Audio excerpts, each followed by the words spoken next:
Today on The Nation Speaks, the fate of Marine Lieutenant Colonel Stuart Scheller. After the chaotic withdrawal from Afghanistan, he aired his frustrations on social media, demanding accountability from senior leadership. Now he's facing the consequences. Scheller's parents tell us their side of the story. Next in America Q&A, should unruly passengers be put on a national no-fly list? And in Australia, where pandemic lockdowns are some of the harshest in the world, including strict and sometimes violent police enforcement. After 18 months, some Australians have had enough. That's what we hear from Rebel News Chief Australian Correspondent Avi Yemini. Hello and welcome to The Nation Speaks. I'm your host, Cindy Drucare. It's still unclear what the fate of Marine Lieutenant Colonel Stuart Scheller will be. But one thing is clear, he's accomplished the goal of sparking a conversation about accountability among the upper ranks and the ruling class. On August 26, hours after a suicide bomber outside the Kabul airport killed 13 American service members and 150 Afghan civilians, Lieutenant Colonel Scheller posted a video on social media demanding accountability from his military leadership. People are upset because their senior leaders let them down, and none of them are raising their hands and accepting accountability or saying, we messed this up. The decorated battalion commander knew full well what he was risking. I have been fighting for 17 years. I am willing to throw it all away to say to my senior leaders, I demand accountability. Well, his video went viral, attracting a lot of support and debate about his decision to break rank. He continued the conversation even after he was put under a gag order, saying that he felt this was a path he needed to walk. Last Monday, Lieutenant Colonel Scheller was taken to prison, placed in pretrial confinement. Since then, his parents have been activated. So instead of one Scheller, there are now two more making their voices heard. Kathy and Stu Senior, thank you so much for joining us. Thank you. Thank you, Cindy. I know it's been an absolute whirlwind for you. The last week probably feels like a year. How are you holding up, and where are things at right now? Well, I told a friend of mine last night, I'm not in prison. I'm tired, but I'm committed to help our son. We're proud of our son. We're proud of America for standing up, finding their voice, and speaking out. So we're inspired. I go on Stuart's donor page every hour to read positive comments from donors, people that are donating $5, $10.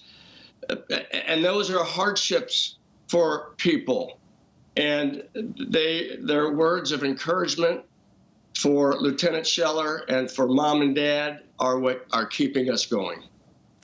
Yeah, it is pretty remarkable. It's getting close to $2 million and from over 22,000 individual Americans who have donated. So I'm sure that is helping bolster some spirits. Is he aware of all of that? We have still been unable to speak with him. I don't know if his attorney has told him that or not. The money amount is just staggering and amazing, but it is the grassroots movement of the people who say, you know, I'm donating $20 and I'm going to fill that this month. Classic Stuart. He said, I don't want the money. We'll give it to charity or something. And, you know, Mom and I laughed. He did the same thing, obviously, with his pension and his benefits. And we're going, you have a wife and 3 children. You have 3 children to go through school. You have legal expenses. But, you know, that's his character. So right now, he is still in the brig for pretrial confinement. We don't know exactly when the hearing will be. It was supposed to have been Thursday, but that was postponed because there's negotiations. I know some members of Congress got involved. So what do you know right now? All we know is that hopefully, I think the court is on Tuesday and Thursday. So hopefully they reconvene Tuesday. Congressman Louis Gohmert from Texas traveled from D.C. to Jacksonville, Camp Lejeune, and played a tremendous role in working between Stuart's defense attorneys and the United States Marine Corps to get them to agree to not drop charges and to go away for the weekend and begin discussions on an amicable settlement. We've also been told he probably won't get out of jail next Tuesday. So they've lowered our expectations. His attorney has asked that Tuesday's hearing is made public. Don't know if it will or not, but Kathy and I will be traveling to North Carolina. 36 representatives signed a letter and sent it to the Marine Commandant. I'm asking Americans, ask your congressman and senator, is their name on that letter and did they sign? Let me ask you this. So he knew when he was making those videos that there'd be consequences, that he was breaking rank, and he explained, why he felt from his conscience that it was necessary to do that. So what are you asking people to get behind? Our reason behind that is that he is an American war hero. He has fought for his men and women that follow him. He's fought on the battlefield for them. I believe he has risked his life. He is now risking his livelihood for them. He saw a misjustice happening at the top, and he felt that they should be held accountable for it. And yes, there is a chain of command, and there should be punishment for that. But that chain of command that we saw broken, we also just saw broken on the Senate floor. That chain of command was broken. Our son has been given a gag order and thrown in prison and strip searched and thrown in isolation and is facing prison for breaking his chain of command. And I am wondering, I'm fine if that's the exact punishment that is taken out all the way across the board for anyone who breaks command. So Stuart asked for accountability from his senior leaders.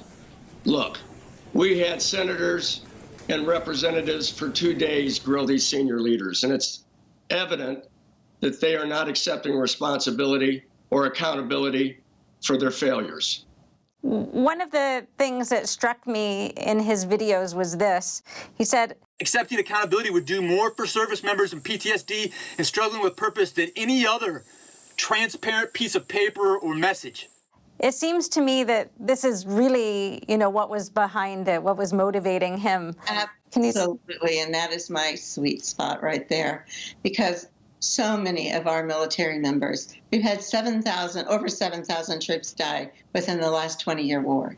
And depending on how the data is juggled, we have somewhere between 30,000 and 100,000 service members have committed suicide. Those are staggering numbers. And I want people to think of that. Somewhere up to 100,000 of our service people have been mistreated or misdiagnosed or not helped by our military. They should be able to recognize these signs. They should be able to come forward and instead of reprimanding or shaming or pressuring them, they should be able to reach out, and we should have something set in place to help these people. And our son, Stuart, works a lot with organizations to stop and help soldiers and military people with PTSD. He does work through A Hero organization. He has a 50-acre farm out in North Carolina where they have people come and talk and gather and support each other across all ranks and all branches.